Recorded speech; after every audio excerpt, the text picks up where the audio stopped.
Hi అండి, this is జ్యోతి. ఈ రోజు మనము ఫైబర్ యొక్క బెనిఫిట్స్ ఏంటి, ఎలాంటి ఫుడ్స్ లో ఫైబర్ వస్తుందనే తెలుసుకుందాము. సో ఫస్ట్లీ ఫైబర్ అనేది మనకి ఫ్రూట్స్ నుంచి వస్తుందండి, వెజిటబుల్స్ నుంచి, నట్స్ నుంచి అండ్ హోల్ గ్రెయిన్స్ నుంచి మనకి ఫైబర్ అనేది ఎక్కువ మోతాదులో వస్తుంది. సో ఫైబర్ అనేది మనం ఎక్కువగా ఇంక్లూడ్ చేసుకోవడం వల్ల ఫస్ట్లీ మనము మలబద్ధకం అనే సమస్య నుంచి బయటపడతామండి. దీనితో పాటు చాలా మంది గ్యాస్ ప్రాబ్లమ్స్ కానివ్వండి, బ్లోటింగ్ సెన్సేషన్, అసిడిటీ ఎక్కువగా ఫామ్ అయ్యి ఎవరైతే ఉంటారో ఈ ఫైబర్ ని కనుక మీరు మీ డైట్ లో ఇంక్లూడ్ చేసుకున్నట్లయితే ఈ సమస్య నుంచి మీరు దూరం అవ్వచ్చు.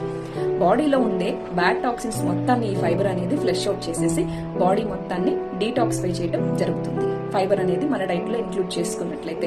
అండ్ ఎవరైతే బీపీ ఇష్యూస్ తోటి సఫర్ అవుతారో, బీపీ ఫ్లక్చువేట్ అవ్వకుండా ఉండడానికి కూడా మనకి ఫైబర్ అనేది హెల్ప్ చేస్తుంది. మన బాడీలో ఉండే చెడు కొలెస్ట్రాల్స్ ని దూరం చేయడంలో కూడా ఫైబర్ అనేది మనకి చాలా హెల్ప్ చేస్తూ మన హార్ట్ హెల్త్ ని ఇంప్రూవ్ చేయడంలో మేజర్ గా రోల్ అనేది ప్లే చేస్తుందండి. అండ్ బాడీలో మనకి గ్లూకోజ్ అనేది అబ్జార్బేషన్ తక్కువగా చేస్తూ డయాబెటీస్ నుంచి దూరంగా ఉండడానికి కూడా మనకి ఫైబర్ అనేది హెల్ప్ చేస్తుంది. స్కిన్ హెల్త్ ఇంప్రూవ్ చేయడంతో పాటు ఎవరైతే ఎస్పెషల్లీ వెయిట్ లాస్ అవ్వాలనుకుంటున్నారో మీరు కనుక మీ డైట్ లో ఈ ఫైబర్ ని కనుక ఇంక్లూడ్ చేసుకున్నట్లయితే మీకు వెయిట్ లాస్ అవ్వడానికి కూడా ఫైబర్ అనేది చాలా సపోర్ట్ చేస్తుందండి. ఫైనల్లీ కోలన్ క్యాన్సర్ రాకుండా ఉండటానికి కూడా మనకి ఈ ఫైబర్ అనేది చాలా హెల్ప్ అవుతుంది. సో మీ డైట్ లో మీరు ఫైబర్ ఇంక్లూడ్ చేసుకుంటున్నారా లేదా అనేది చెక్ చేసుకుని మీరు కూడా మీ డైట్ లో ఫైబర్ అనేది ఇంక్లూడ్ చేసుకోండి. ఈ ఇన్ఫర్మేషన్ ని మీ ఫ్రెండ్స్ అండ్ ఫ్యామిలీ మెంబర్స్ అందరికీ షేర్ చేయండి.